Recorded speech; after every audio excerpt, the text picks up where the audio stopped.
Karibuni Aroma Zanzibar. Leo nitaonyesha jinsi ya kutengeneza muffin aina mbalimbali kwa kutumia resipi moja tu. Naanza kutengeneza buttermilk, yani mtindi mwepesi, na nina maziwa hapo kikombe kimoja, na nimetia vinegar, yani siki kijiko kimoja kikubwa, lakini naweza kutumia ndimu au limau. Na kwa viungo vangu vikavu na unga wa ngano vikombe 2 na nusu, na nimetumia baking powder vijiko 2 vidogo, na baking soda nusu kijiko kidogo, na sukari kikombe kasoro, na chumvi kidogo tu. Alafu tutachanganya vizuri, tutaweka pembeni. Na kwa viungo vangu vya maji nimetumia siagi ambayo nimeyayusha nusu kikombe, na mafuta robo kikombe. Unaweza kutumia siagi pekee au mafuta pekee, sio lazima kuchanganya. Alafu nimechanganyisha kwenye buttermilk yangu. Alafu utatumia na mayai 2 makubwa, au kama unayo madogo utatumia 3. Na kwa mafuta unaweza kutumia mafuta yote ambayo hana ladha au harufu kali. Mimi nimetumia mafuta ya canola, unaweza kutumia hata sunflower. Alafu nimetia mayai kwenye huo mchanganyiko. Alafu tumetia na Arki ya vanilla, unaweza kutumia kijiko mpaka kijiko 1.5 kidogo, utakavyopenda mwenyewe. Alafu tachanganya. Na kwa upishi wa muffin recipe iko very simple. Yani mchanganyiko wa vitu vya maji kutia kwenye mchanganyiko wa viungo vikavu. Utafanya kama shimo hapo katikati. Alafu utatia mchanganyiko wako, na huna haja kutumia mashine kama mnavyoona.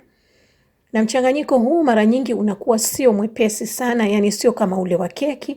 Kwa hivyo ukiona kama una madonge kama hivi, inakuwa sio vibaya, ni sawa sawa, ndio unavyotakiwa.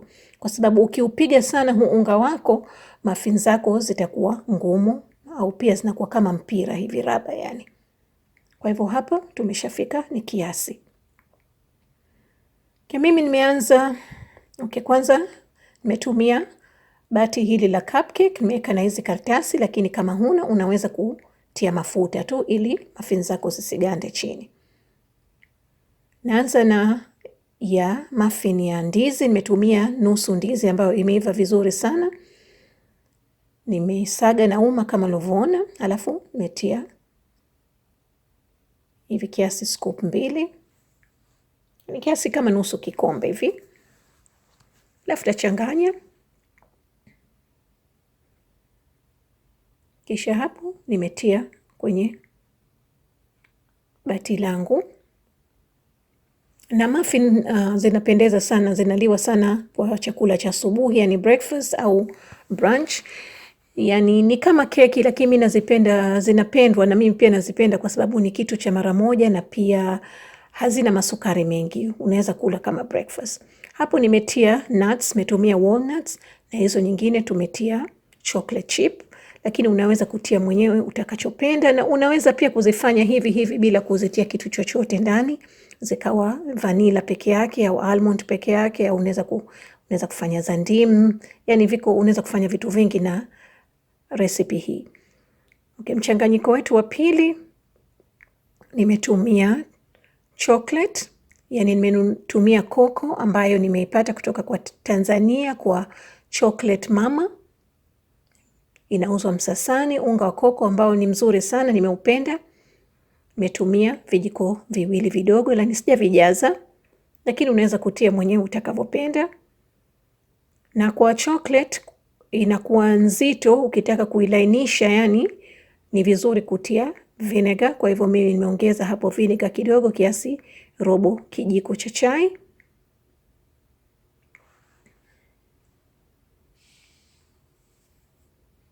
Na kama utapenda unaweza ukaichanganya yote moja kwa moja, lakini mimi nilikuwa nataka kufanya ya kuchanganya, yani ya nusu kwa nusu. Kwa hivyo tumeanza na plain, alafu tutatia na chocolate juu yake. Kama hivyo. Na hivi ndio inanikumbusha nilivyokuwa nikifanya kazi bakery. Tulikuwa tunafanya unga mwingi kama hivi, unaweka unga mkavu mbali na vitu vya maji mbali. Siku ya mwanzo kabla, siku ya pili ukija unachanganya tu, lakini tulikuwa tunachanganya nyingi kwenye ndoo. Kwa hivyo inakuwa rahisi, unafanya kama muffin 50 za ladha hii, muffin 50 za ladha ile. Sasa imagine kama kila kitu ufanye recipe yake inakuwa inachukua muda mrefu, sababu hii ni base recipe ambayo inatumika sana. Alafu nimetia na chocolate chip. Watoto wangu wanapenda sana chocolate chip.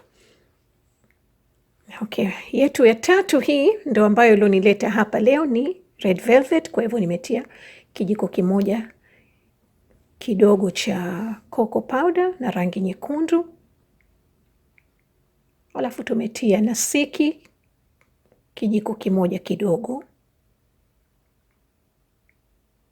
Alafu nimechanganya.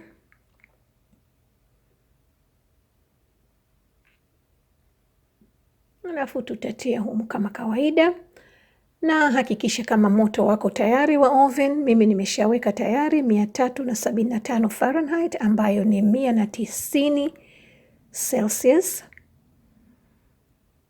Okay, wanapenda kutia chocolate chip pia kwenye red velvet ambayo sio lazima. Hii ni idea tu na kupeni mbalimbali, sio lazima mufanye kama nilivyofanya mimi, lakini kwa recipe hii mnaweza kutia vitu vovote wenyewe mtakavyopenda, kama ni machungwa, blueberries, red berries. Hii ya nne nimetumia apple hapo na vipande vya apple na mdalasini.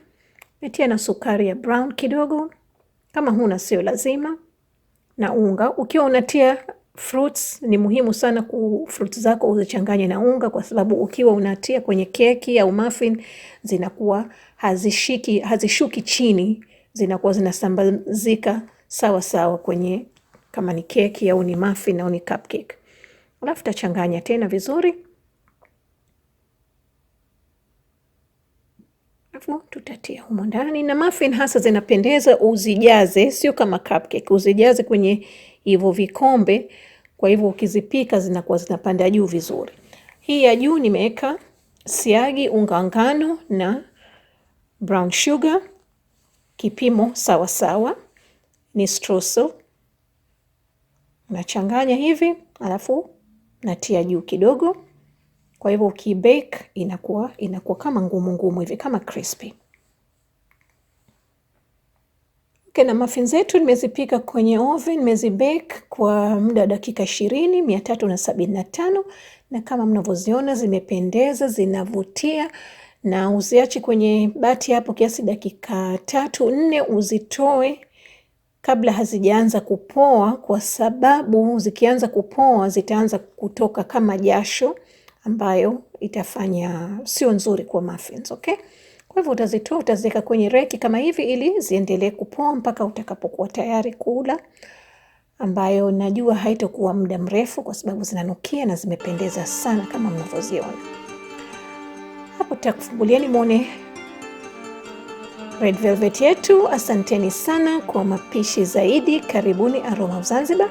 Mtakuta viungo na vipimo vote kwenye description box na kwenye ukurasa huu. Asanteni.